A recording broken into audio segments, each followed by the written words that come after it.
ગણેશ ઉત્સવમાં પરવાનગી સાથે હોર્ડિંગ્સ લગાવી શકાશે. સ્થાયી સમિતિના અધ્યક્ષની મીડિયા સમક્ષ જાહેરાત કરવામાં આવી છે. સ્થાયી સમિતિમાં દરખાસ્ત લાવવામાં આવી હતી, જે બાદ મંજૂરી અર્થે સભામાં મોકલવામાં આવશે. પરવાનગી લઈને હોર્ડિંગ લગાવી શકાશે. હોર્ડિંગ લગાવવા બાબતે કેટલાક નિયમોનું પાલન પણ કરવાનું રહેશે. સ્થાયી અધ્યક્ષની જાહેરાત ગણેશ મંડળોમાં ખુશીની લહેર જોવા મળી છે. વડોદરા ગણેશ ઉત્સવ સેવા ટ્રસ્ટના જય ઠાકોરે તમામ મંડળ વતી ખુશી વ્યક્ત કરી હતી. કોર્પોરેશનને તમામ પ્રકારનો સહયોગ ગણેશ મંડળ આપશે. વડોદરા શહેર કલાનગરી તરીકે, સાંસ્કૃતિક પાટનગર તરીકે આખા ગુજરાતભરમાં પ્રખ્યાત છે. વડોદરા ઉત્સવની નગરી તરીકે ઓળખાય છે અને ખાસ કરીને મહારાષ્ટ્ર પછી ગણેશોત્સવ સૌથી મોટી સંખ્યામાં ગણેશજીની મૂર્તિનું સ્થાપન વડોદરા શહેર ખાતે થતું હોય છે. દર વર્ષે ગણપતિની સવારી, ગણપતિના પંડાલમાં નાના બાળકો, વડીલો, યુવાનો આ તહેવારને ખૂબ ઉત્સાહથી અને શ્રદ્ધાથી મનાવતા હોય છે. સાથે સાથે ગણેશ વિસર્જનનો પણ એક અનેરો મહિમા વડોદરામાં રહેલો છે.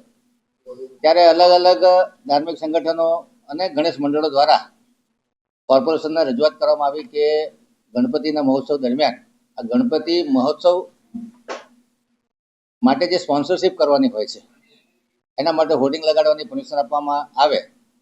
આથી સંકલનમાં લેવાયેલા નિર્ણયના આધારે કોર્પોરેશનની સ્થાયી સમિતિની આગામી બેઠક જે શુક્રવારે મળનાર છે એમાં એજન્ડામાં આ પ્રપોઝલ લેવામાં આવી છે કે દરેક ગણેશ પંડાલથી 50 મીટરની ત્રિજ્યાની અંદર 5 હોર્ડિંગ લગાડવામાં આવે. કોર્પોરેશનની પરમિશન બાદ કોઈ પણ હોર્ડિંગ સરકારી, અર્ધ સરકારી કે બીએમસીની મિલકત પર લગાડવા નહીં.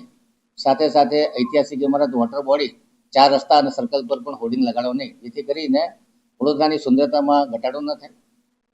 ફક્ત ધાર્મિક સંગઠનોની લાગણીને માન આપી અને એમને તહેવારમાં અનુકૂળતા રહે એ માટે આ દરખાસ્ત સ્થાયી સમિતિમાં ચડાવી અને આગામી સામાન્ય સભામાં પણ ચડાવવામાં આવશે.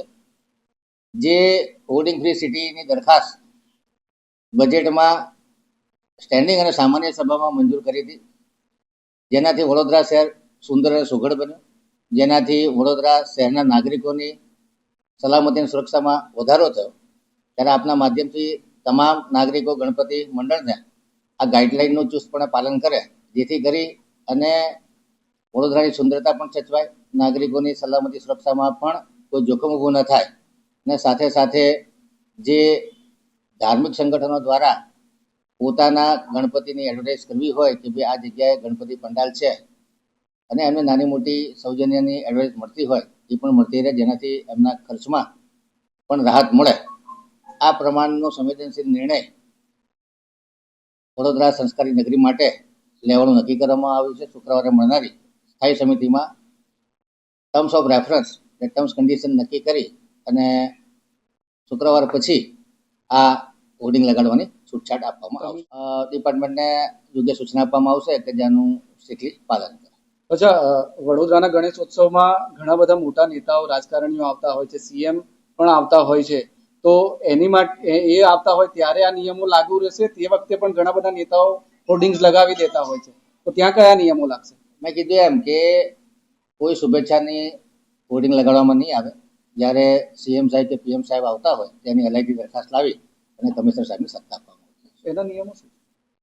એમાં શહેરને સુશોભન કરવાનું હોય અને એમના સ્વાગત માટેના હોર્ડિંગ અને એલઈડી પર જે કોઈ નક્કી થાય એને માટેની સત્તા કમિશનને આપવામાં આવે. આપણે પહેલા હોર્ડિંગ્સ ફ્રી સિટીની વાત કરી, આપણે દરખાસ્તમાં હમણાં થોડી વાર પહેલા જ કીધું, તો ફરીથી આ નિર્ણય કેમ? ફક્ત 15 દિવસ માટે આ નિર્ણયમાં છૂટછાટ આપવામાં આવે છે. ફક્ત 15 દિવસ માટે, શુક્રવારથી 15 દિવસ.